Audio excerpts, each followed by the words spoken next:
24. And after 5 days the high priest Ananias came down with some elders and a spokesman, one Tertullus. They laid before the governor their case against Paul.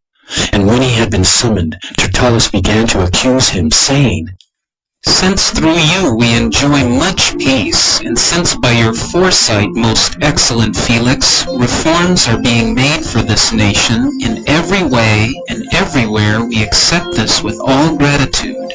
But to detain you no further, I beg you in your kindness to hear us briefly. For we have found this man a plague, one who stirs up riots among all the Jews throughout the world, and is a ringleader of the sect of the Nazarenes. He even tried to profane the temple, but we seized him. By examining him yourself, you will be able to find out from him about everything of which we accuse him. The Jews also joined in the charge, affirming that all these things were so. And when the governor had nodded to him to speak, Paul replied, Knowing that for many years you have been a judge over this nation, I cheerfully make my defense. You can verify that it is not more than 12 days since I went up to worship in Jerusalem, and they did not find me disputing with anyone or stirring up a crowd, either in the temple or in the synagogues or in the city. Neither can they prove to you what they now bring up against me. But this I confess to you, that according to the way, which they call a sect, I worship the God of our fathers, believing everything laid down by the law and written in the prophets, having a hope in God, which these men themselves accept, that there will be a resurrection of both the just and the unjust.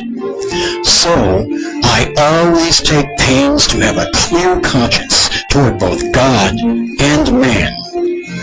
Now, after several years, I came to bring alms to my nation and to present offerings.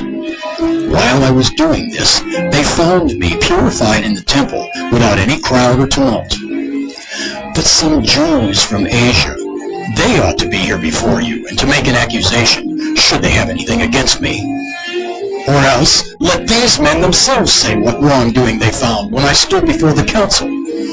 Other than this one thing that I cried out while standing among them, it is with respect to the resurrection of the dead that I am on trial before you this day.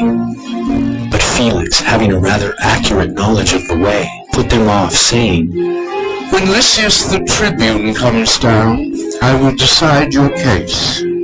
Then he gave orders to the centurion that he should be kept in custody, but have some liberty, and that none of his friends should be prevented from attending to his needs. After some days, Felix came with his wife Drusilla, who was Jewish, and he sent for Paul and heard him speak about faith in Christ Jesus. And as he reasoned about righteousness and self-control and the coming judgment, Felix was alarmed and said, Go away for the present. When I get an opportunity, I will summon you. At the same time, he hoped that money would be given him by Paul. So he sent for him often and conversed with him. When 2 years had elapsed, Felix was succeeded by Porcius Festus, and desiring to do the Jews a favor, Felix left Paul in prison.